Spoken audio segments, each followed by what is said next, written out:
This is the book of Jeremiah 51 and 6, and it reads, "Flee out of the midst of Babylon and deliver every man his soul. Be not cut off in her iniquity, for this is the time of the Lord's vengeance. He will render unto her a recompense."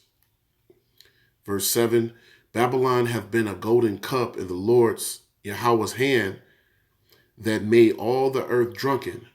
The nations have drunken of her wine, therefore the nations are mad." Verse 8, Jeremiah 51 and 8, "Babylon is suddenly fallen and destroyed. Howl for her. Take balm for her pain. If so, be she may be healed." Verse 9, "We would have healed Babylon, but she is not healed. Forsake her, and let us go every one into his own country. For her judgment reacheth unto heaven, and is lifted up even to the skies." We're joined by Jeffrey Tucker, Editorial Director with the American Institute for Economic Research, and Peter Schiff, CEO of Euro-Pacific Capital.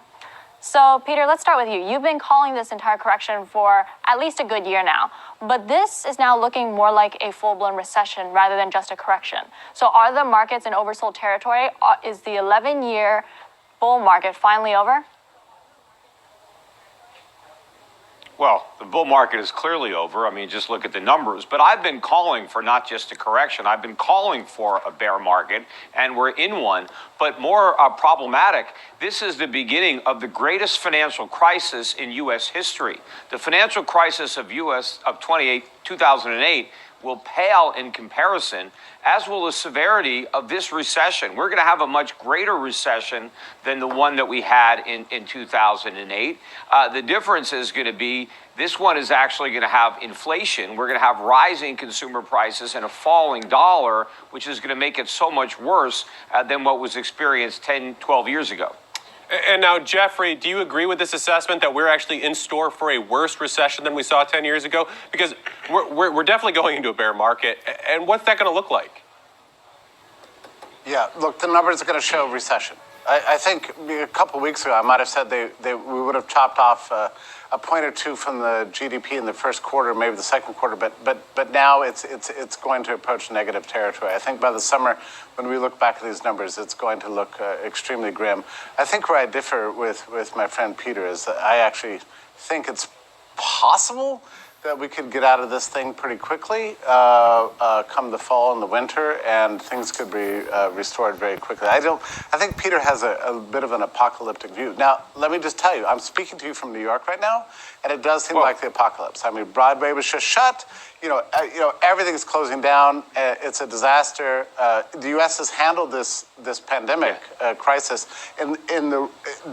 wrongly across the board in every conceivable way. So if you can do something wrong, the government authorities have done it, for sure. And the Fed's not going to help. Congress isn't going to help. But this my is point, a free-for-all. Jeff, I got it. Yeah, let me make a point. I'm not talking about the coronavirus. That's not the problem. I know. The coronavirus is just a pin. The debt bubble is the problem. It doesn't matter. The coronavirus can be cured. The damage is already done. The debt bubble is imploding. If it wasn't the coronavirus, it would have been something else. This bubble has been looking for a pin for years, and it finally found one. So now we have to deal with the consequences of the disease that the Fed inflicted us with. That's what we have to worry about, not the coronavirus. And unfortunately, the Fed's cure for the coronavirus is going to be fatal for the economy. Well, to point out to Jeffrey's point, I do think while past performance is not indicative of future performance, it has been noted that the faster the fall, the faster the recovery is. So we've seen that time and time again. And so the last time when we had such a dramatic fall, the recovery time was only a span of 13, 14 months, rather than the trickle-down bear market, in which case then the recession actually lasts for 26 months. So we can always argue about this, but let's talk about the massive fiscal stimulus package at hand. We saw everything between equities, treasuries, gold, even Bitcoin got puked up today because there was no clear definite plan on stimulus to help spur recovery. So will we see a recovery and a comeback once we have policy in place? I mean, look at China. While the entire Western world down here is down between 5 to 10% today, the Shanghai Composite is actually down only 1.5%. The Korean index is only down about 2%. Is that because that they responded appropriately, Jeffrey? Yeah, look, I don't agree with my good friend Peter, and we've spent years arguing about this. Look, as I said, the U.S. has done everything wrong. This stimulus package is utterly pointless. This is just government officials trying to make headlines and make news and do what they think they're supposed to do. But it means nothing. The fiscal stimulus would mean nothing. The Fed's actions overnight, 500 million, a billion, whatever. This is all just it's press releases. It's not going to have any effect. I also don't happen to believe it's going to lead to some sort of hyperinflation. I think we're faced with a short-term deflation, as we've seen from virtually prices and everything, from financials to oil to cryptos. So, nothing Washington is going to do right now is making any difference. Maybe a month ago, there could have been a repeal of tariffs and things could have, gone better, but it's not going to make any difference right now. But I do think that once the panic, and let me just tell you, it is panic out there. I've never seen anything like it. My whole life I've never seen anything like this. I'm in New York City right now, and, the bars are full because Jeff, people are drinking you're going to see something much worse. Go ahead, Peter. Look, It's going to be much worse when people realize that it's not the virus that they need to panic about. It's the collapse of this bubble. That is the problem. The fiscal stimulus is going to make the situation worse. The U.S. is broke. There is no money to stimulate the economy. All we could do is print money. We're going to crank up the printing presses. We're effectively dropping money from helicopters. But if the coronavirus does anything, it's going to reduce the supply of goods. So after this initial decline of prices are going to go up because there's not going to be very much to buy. The supply of goods is going to go down. Meanwhile, the supply of money is going to go through the roof. And if the Fed had not already intervened massively today by artificially suppressing Treasury yields would have risen much more substantially than they already have. And we would have seen a much bigger decline in the stock market because the bond market is imploding because there is too much debt. Not only did the coronavirus prick the stock market bubble, not only did it prick the crypto bubble, but it pricked the bond market bubble. The Fed is trying to keep the air from coming out because it realizes what's going to happen when interest rates actually rise in an economy that is laden with debt thanks to all of the artificial stimulus in the past. And now, Peter, I just want a little bit of a clarification. So you hear this round robin, this debate going on back and forth about Babylon, about healing it, about trying to save it. And you hear adamantly the conversation going toward the fact that, it's too much debt. This place is amassing too much debt in order for it to turn back around. So there won't be no making America great again. But as you hear this round robin, you hear, the guy in the bow tie speaking, saying, you hear that Edomite saying, he's hopefully optimistic. But see, the scriptures don't speak about that. The scriptures speak about how Babylon's going to fall. So all the optimism in the world, it's not going to change prophecy. Going back to Jeremiah 51 and 8, Babylon is suddenly fallen and destroyed. Howl for her, take balm for her pain. If so be, she may be healed. We would have healed Babylon, but she is not healed. Forsake her, and let us go every one into his own country. For her judgment reacheth unto heaven, and is lifted up even to the skies. So the judgment in this place has gotten to the Lord Yahweh Hashem Yahushua because their wickedness, has far exceeded, the wickedness of any civilization ever that there was on the earth. The wickedness of Babylon. It's a precept that just popped up in my head going into that. Let's see if I can find it.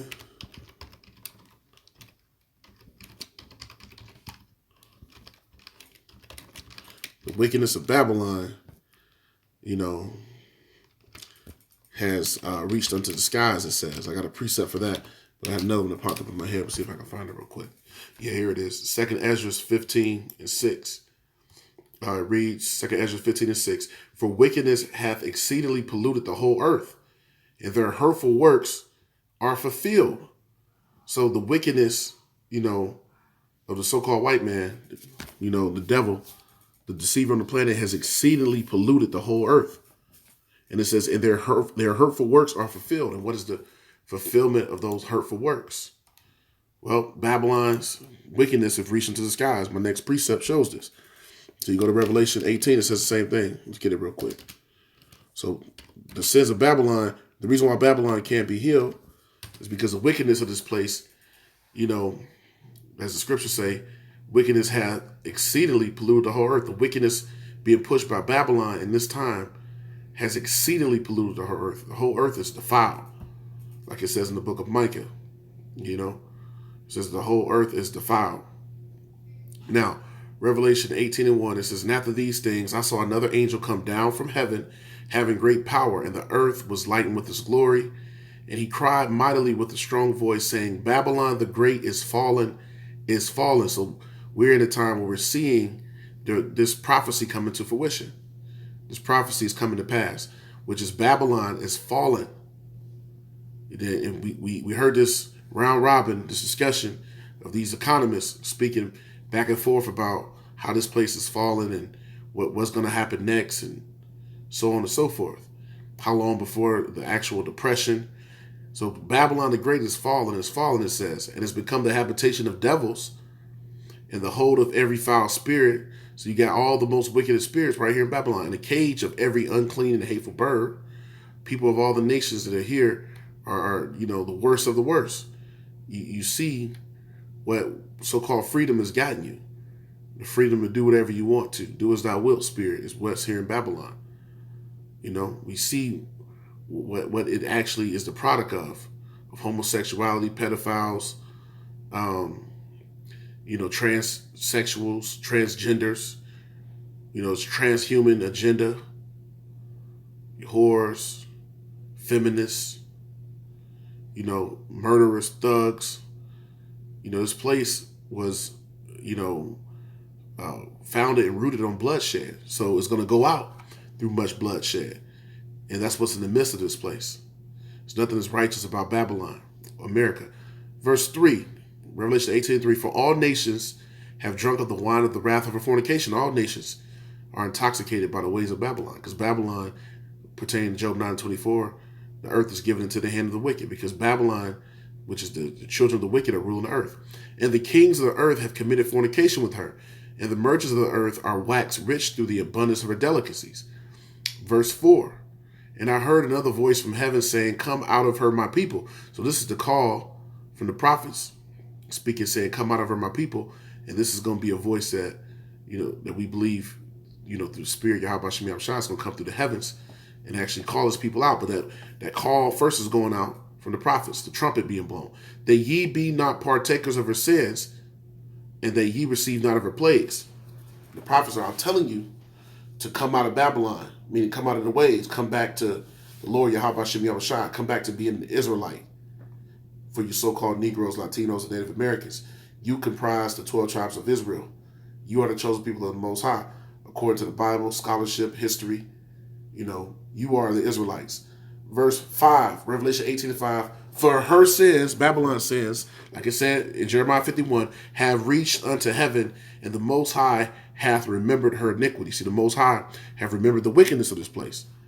And what is the wickedness of this place? The wickedness of this place was chattel slavery. Taking the so-called Negroes, Latinos, and Native Americans and putting them in slavery, under lock and key. Chattel slavery, for 400 years. After that followed the black codes, the ways to keep the Israelites down, and Jim Crow. During slavery in this time, you had buck breaking, where the slave owners sodomized the men and the boys. And of course, they raped the women. So you had buck breaking, gator bait, throwing our kids to alligators. You had, of course, once again, rape, of of people in general, of the Israelites, sterilization program in the 1900s, where they were sterilizing our people, not allowing them to be able to reproduce. You know, the creation of the AIDS virus, you know, in a laboratory, and, you know, putting it on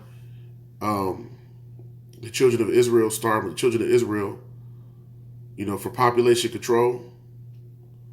The genocide of over 100 million, the near genocide of over 100 million Native Americans and Latinos on the continent by the conquistadors, the Edomites.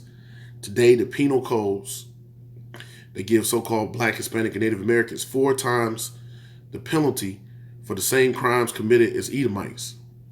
So these are just some of the ways in which you see the sins of this place of reaching to heaven. And it says the Most High have remembered her iniquities, meaning he hasn't forgotten the wickedness that was done to his people. You know, he has not forgotten the wickedness. So the problem that Babylon has, as the one Edomite, Peter Schiff said, he said the biggest problem is not the coronavirus. You know, the biggest problem for America is the fact that they've been in debt and they continue to stay in debt. And now they have amassed more debt. And he said it's like they're taking money and throwing it out of an airplane. You know, it's like coming out of thin air. Because America is bankrupt. They're broke. So how do they have the money to do that? They keep printing more money up. And what that causes, and it has caused when you look at history, is hyperinflation. You know, when you keep inflating, you know, an economic system with money, but there's no backing for the money that you're putting, you know, in the hands of individuals within that society, it causes hyperinflation. You know, and hyperinflation means the cost of goods are about to go through the roof as we continue on in this year, which is going to fulfill the overall falling of Babylon, which is going to be a complete collapse, which is going to be a Great Depression in America, whether you believe it or not. So he spoke about, you know, it's too far along. This is going to happen. There's nothing that's going to stop that from actually coming to pass because the Bible says it. But now here's what the scriptures say. There's more on that in the scriptures. Habakkuk 2 in verse, really could start from the top, but I'm going to get right to the point. Habakkuk 2, speaking about Esau 6. It says, shall not all these take up a parable against him and a taunting proverb against him and say, woe to him that increaseth. So lock in. It says, let's see. So lock in. Woe, Habakkuk 2 and 6. It says, woe unto him that increaseth that which is not his. How long? And to him that laden himself with thick clay. And what is that thick clay? When you look it up in the blue letter, it's that word is abayat, is H5671. And that thick clay, when you look it up in the blue letter, is heavy debt, it says, massive debt. The weight of pledges. The pledges to what? To pay people. Meaning when you go in debt, you make a pledge to pay them. The creditors. So Babylon got many creditors, China being one. And even the people, you know, pledge to a payment means that you owe something or you owe someone. It goes on to say an accumulation of pledges. The accumulation of those pledges are what? The pledges to give people retirements, you know, the pledges to give the people, you know, Social Security, disability. The pledge to give people food stamps and housing for those who don't have it. These are different pledges, you know, of payments. And that has all accrued heavy debt, which is the clay. The thick clay is the heavy debt. So Babylon has been, you know, amassed with thick clay or very heavy, massive debt that it can't pay off. So it can only lead to war. War is going to be the only answer because the economic system, you know, in America, which is Babylon the Great in the Bible, is falling. It's falling to pieces. It's in shambles. So that's what's coming to this place. This heavy clay, this thick debt is going to lead to war. And why is it going to lead to war? Because that's the MO of the so-called white man. The MO of the so-called white man, the Edomites, is war. The scriptures tell you that. You know, his words were smoother than oil, but war was in his heart. So war is always the MO. That's the sword, the gift of the so-called white man that was given to him by Isaac. Our Lord Yahweh Shai at that time was Isaac. He gave that gift to his son Esau. And he said that you would dwell in the fatness of the earth and you would rule with the sword.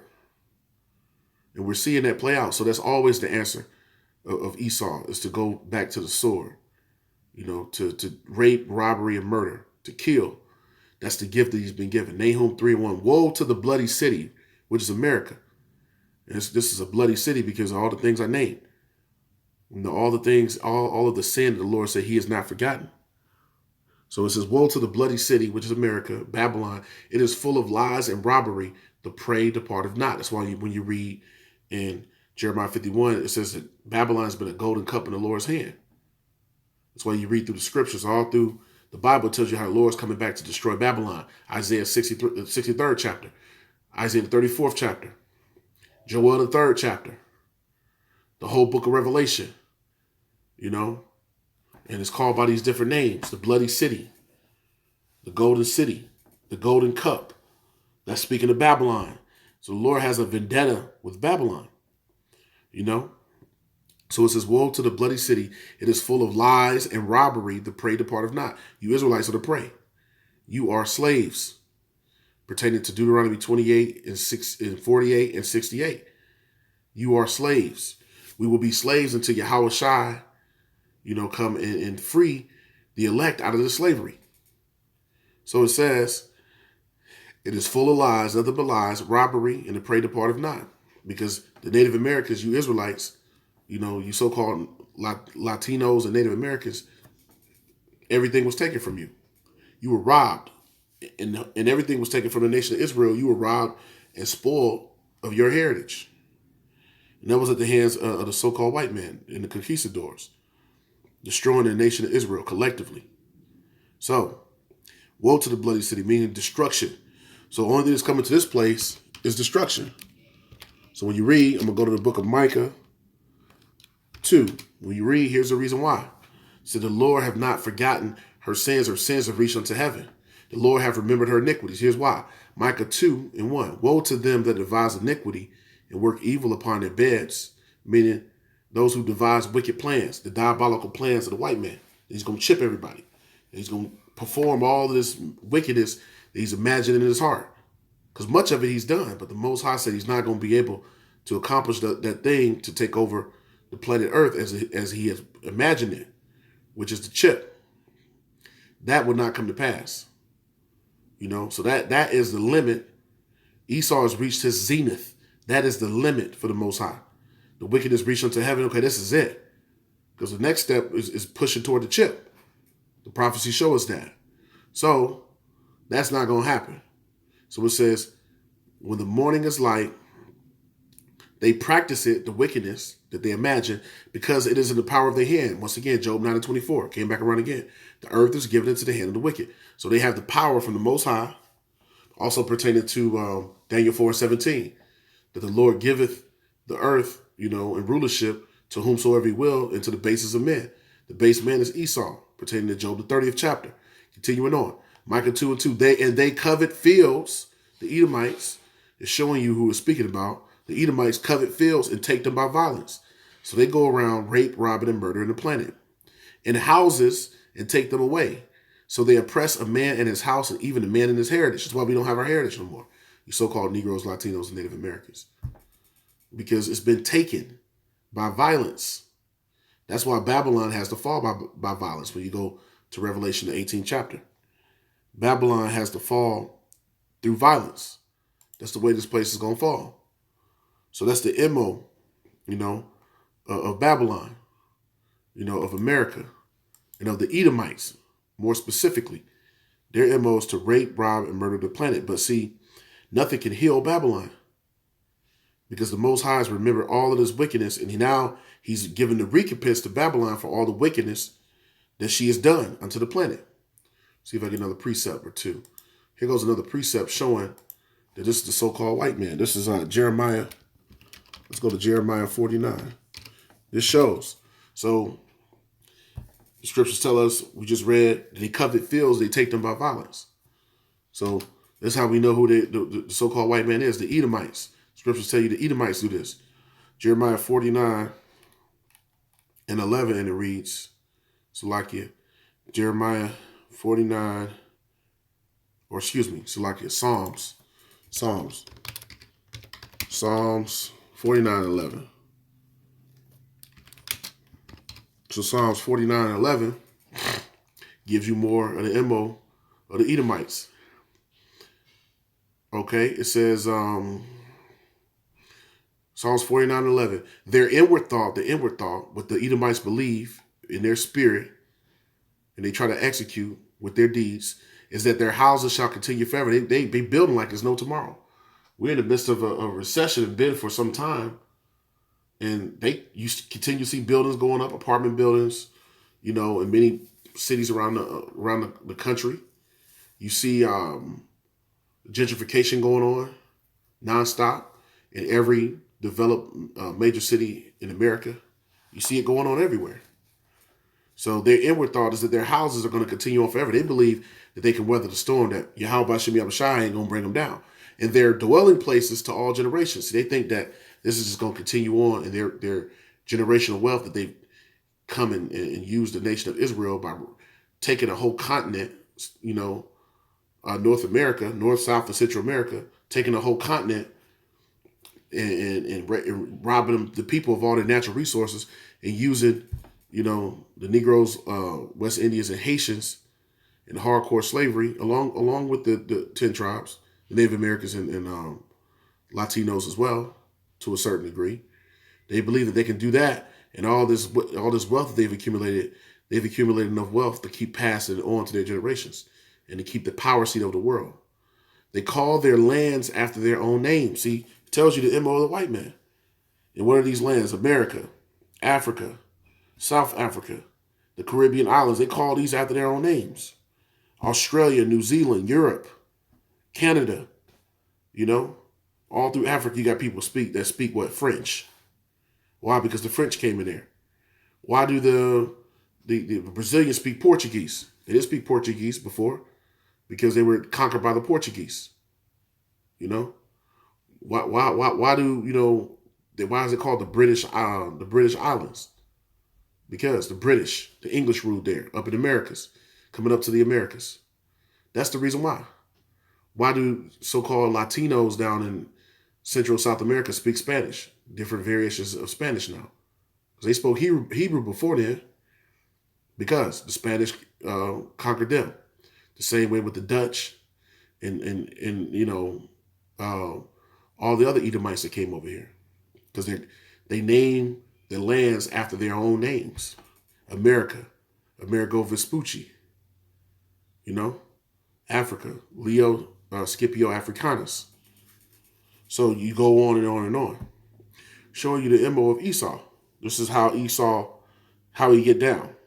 But now the Most High have remembered all of this wickedness, and he's going to repay the so-called white man for all of his iniquities. So nothing can heal this place because of all of the wickedness. Nothing can heal what has been done to you so-called Negroes, Latinos, Native Americans. Actually, there's one thing that can heal it. So Salakia, here's the one thing that can heal it. Numbers 35 and 33, and it reads, so ye shall not pollute the land wherein ye are. See, this land is polluted. Like it says in Micah, the 3rd chapter, Micah 3 and 10, I believe. For blood it defileth the land. See, the blood of the Native Americans and of the Negroes is defiled this land. And the land cannot be cleansed of the blood that is shed therein, but by the blood of him that shed it. So the only thing that can happen is for Yahweh to come back and to actually render that punishment unto you, that recompense. That's the only payback. That's the only way that Esau could be paid back and put through hardcore slavery and after 1,000 years be eradicated from the earth. That's the history that we're going to be telling in the kingdom moving forward. And that's going to be the recompense to you devils for all the wickedness you've done. So nothing can heal Babylon. Babylon is on a trajectory, to perdition. Babylon is going to hell. It's about to get destroyed. This place is finished. So for you Jakes that are still in the midst of Babylon, meaning those who thinking that you're going to save your wealth and your life here. It's not going to happen pertaining to prophecy. If it ain't the coronavirus, it's going to be the next thing or an accumulation of that. But the economy is collapsing, and there's not just a recession that we're in now. That's going to be it. It's going to be a depression that's going to come. And that's going to cause what the Bible calls Jacob's trouble, which is the all-out collapse of the society and anarchy on the streets. So that's the future of Babylon. So if you in any other spirit, then the Most High is going to destroy you, pertaining to Isaiah the 13th chapter, where he says those that are joined unto them will be thrust through and fall by the edge of the sword, because you got to, flee out of the midst of Babylon and deliver your soul. Come back to the Lord Yahweh Bashem Yahushua.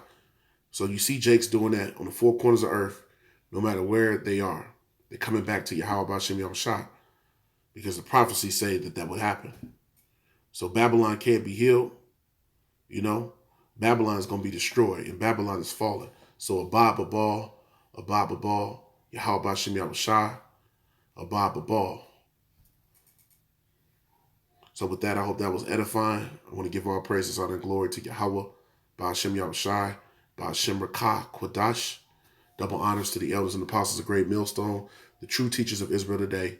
Peace and blessings to the brothers on the four corners of the earth, the hopeful elect, the 144,000, pushing this truth with all truth, righteousness, and sincerity. To the listeners, the brothers and the sisters, the Akim Wa'agwathium, that listen, and prescribe to this truth and believe on Yahweh Bashem Yahushua. Keep believing, keep fleeing out of the midst of Babylon by coming back to the prophecies, coming back to your heritage and your history, and coming back first and foremost to keeping the law, to the best of your ability. All of these things is a process of fleeing out of the midst of Babylon. Keep reading, understanding, and applying this truth. The scriptures say that my sheep hear my voice and they follow me. Keep following, this truth through the true shepherds. Start with Great Millstone. It's not pushing this truth on down from the elders and apostles. So that those that are true believers, they're going to keep believing and keep growing in the faith, that they might be saved from this impending danger that's coming to Babylon, that's coming to the whole world. So with that, I say shalom.